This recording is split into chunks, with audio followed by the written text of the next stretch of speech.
নমস্কাৰ বন্ধু বান্ধৱীসকল, আপোনালোকক মোৰ চৰকাৰী জব আপডেট ইণ্ডিয়া ইউটিউব চেনেললৈ স্বাগতম জনাইছোঁ। আশা কৰোঁ আপোনাক ভালে কুশলে আছে। আজি লৈ আহিছোঁ আপোনালোকৰ এটি নতুন জব আপডেট। সেইটো আহিছে জিলা আইনী সেৱা প্ৰাধিকৰণ কাৰ্যালয়ত। পষ্টটোৰ নাম হৈছে অফিচ এছিষ্টেণ্ট। চেলাৰী ভালেখিনি দিয়া হ'ব, 25,000 পাৰ মান্থ। গতিকে এপ্লাই ষ্টাৰ্ট হৈ গৈছে। এই পষ্টটোৰ বাবে আপোনালোকে এপ্লাই কৰিব পাৰে। গতিকে দেৰি নকৰি কেনেকৈ এপ্লাই কৰিব, চিলেকশ্যন প্ৰচেছ কেনেকুৱা, এপ্লাই কাৰণে ফিজ আছে নেকি, তাৰপিছত এলিজিবিলিটি ক্ৰাইটেৰিয়া, এডুকেশ্যনেল কোৱালিফিকেশ্যন, এই সকলোবোৰ ডিছকাছ কৰিবলৈ আহকচোন ভিডিঅ'টো ষ্টাৰ্ট কৰোঁ। এইখনেই হয় অফিচিয়েল নটিফিকেশ্যন। নটিফিকেশ্যনটো আহিছে ডিষ্ট্ৰিক্ট লিগেল ছাৰ্ভিচ অথৰিটি তিনিচুকীয়াৰ ফালৰ পৰা। এডভাৰটাইজমেণ্টটো মুকলি হৈছে 9 ফেব্ৰুৱাৰী তাৰিখে। পোষ্ট হৈছে দুটা পোষ্টৰ কাৰণে ভেকেঞ্চিটো ওলাইছে। পোষ্টটো হৈছে অফিচ এছিষ্টেণ্ট পদৰ কাৰণে দুটা ভেকেঞ্চি ওলাইছে।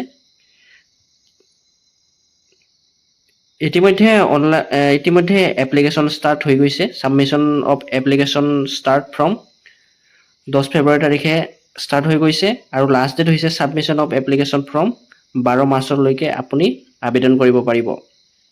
গতিকে আবেদন কৰিবলৈ আপোনাক কি কোৱালিফিকেশ্যন লাগিব? কোৱালিফিকেশ্যন জাষ্ট গ্ৰেজুৱেশ্যন বিচৰা হৈছে।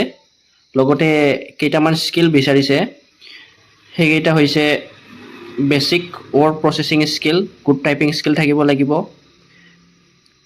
প্ৰেজেণ্টেশ্যনৰ কাৰণে ফাইল প্ৰিপেয়াৰ কৰিব লাগিব, ফাইল মেইনটেনেঞ্চ প্ৰচেছিং নলেজ, আৰু কেণ্ডিডেট যিসকলৰ in the field of legal aid related matters, যিসকলৰ এক্সপিৰিয়েঞ্চ আছে সেইসকলক প্ৰিফাৰেঞ্চ দিয়া হ'ব। গতিকে আমি যদি আৰু চেলাৰী ষ্ট্ৰাকচাৰটো যদি চাব যাওঁ, মান্থলি চেলাৰী হ'ব 18,000 to 25,000কৈ দিয়া হ'ব। গতিকে এটা ভাল চেলাৰী আপুনি পাব। গতিকে পষ্টটোৰ কাৰণে এপ্লাই কৰিবৰ কাৰণে এজ লিমিট হৈছে 18 বছৰৰ পৰা 40 বছৰলৈকে আপুনি এপ্লাই কৰিব পাৰিব। আৰু আমি যদি চিলেকশ্যন প্ৰচেছটো যদি চাব যাওঁ, তিনিটা ষ্টেজত হ'ব। Stage 1, stage 2, stage 3। ষ্টেজ 1টো হ'বলৈ গৈ আছে কমন ৰিটেন টেষ্ট, যিটো 2 ঘণ্টাৰ হ'ব, 70 মাৰ্কছ থাকিব। General English, Assamese, GK and aptitude. General ইংলিছৰ পৰা 20 মাৰ্কছ থাকিব, আছামিজৰ পৰা 20 মাৰ্কছ থাকিব, জেনেৰেল নলেজ এণ্ড এপ্টিটিউডৰ পৰা 30 মাৰ্কছ থাকিব। আৰু যিসকলে ষ্টেজ 1টো ক্লিয়াৰ কৰিব, সিহঁতক ষ্টেজ 2ৰ কম্পিউটাৰ স্কিল টেষ্টৰ কাৰণে মাতিব। আৰু কম্পিউটাৰ স্কিল টেষ্টটোত থাকিব 30 মাৰ্কছ। আৰু যিসকলে কম্পিউটাৰ স্কিল টেষ্টটো ক্লিয়াৰ কৰিব, সিহঁতক ষ্টেজ 3ৰ কাৰণে মাতা হ'ব। আৰু ষ্টেজ 3টো হৈছে ভাইবা থাকিব, আপোনাক ভাইবা ল'ব। গতিকে পষ্টটো পিয়ৰলি কণ্ট্ৰেকচুৱেল বেচিছত হ'ব। আৰু এই পষ্টটো এপ্লিকেশ্যনটো কেনেকৈ এপ্লাই কৰিব, সেইটো এপ্লিকেশ্যনৰ কাৰণে আপোনাক লাগিব এখন ষ্টেণ্ডাৰ্ড ফৰ্ম, যিটো ৱেবছাইটত পাই যাব, গভৰ্ণমেণ্ট ৱেবছাইটত। গুগলত গৈ কিনে আছাম গেজেট ষ্টেণ্ডাৰ্ড ফৰ্ম বুলি চাৰ্চ কৰিব, আপুনি পাই যাব। তাৰ পৰা ডাউনলোড কৰি ল'ব।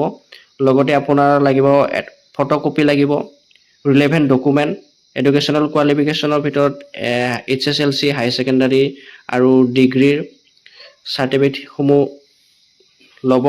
লগতে এজ প্ৰুফ দিব, যদি আপোনাৰ ৱৰ্ক এক্সপিৰিয়েঞ্চ আছে সেইখনত দি দিব। আৰু সেইখিনি একেলগ কৰি আপুনি secretary district legal service authority তিনিচুকীয়াত আপুনি পঠাই দিব। আৰু আপোনালোকৰ যদি কিবা জানিব ইচ্ছা আছে ফৰ ফাৰ্ডাৰ ইনফৰমেশ্যন, আপুনি তিনিচুকীয়া DCourse.gov.in ৰেগুলাৰলি ভিজিট কৰি থাকিব। গতিকে এটা খুব ভাল জব, যিটো ডিষ্ট্ৰিক্ট লিগেল ছাৰ্ভিচ অথৰিটি তিনিচুকীয়াৰ পৰা ওলাইছে। এপ্লাই নকৰাকৈ নাথাকিব যদি আপুনি গ্ৰেজুৱেশ্যন আছে আপোনাৰ। গতিকে এপ্লিকেশ্যনটো ইতিমধ্যে ষ্টাৰ্ট হৈ গৈছে। লাষ্ট ডেট 12 মাৰ্চ তাৰিখলৈকে আপুনি এপ্লাই কৰিব পাৰিব। গতিকে এপ্লাই কৰক। আজিলৈ ইমানেই আছিল। এডভাৰটাইজমেণ্টটো এইখিনিয়ে জানিব লগা। গতিকে যদি ভিডিঅ'টো ভাল পাইছে, লাইক, শ্বেয়াৰ, কমেণ্ট, ছাবস্ক্ৰাইব কৰিব। আজিলৈ ইমানেই। আগলৈ এনে ধৰণৰ জব আপডেট পাই থাকিবলৈ চেনেলটো ছাবস্ক্ৰাইব কৰক। ধন্যবাদ।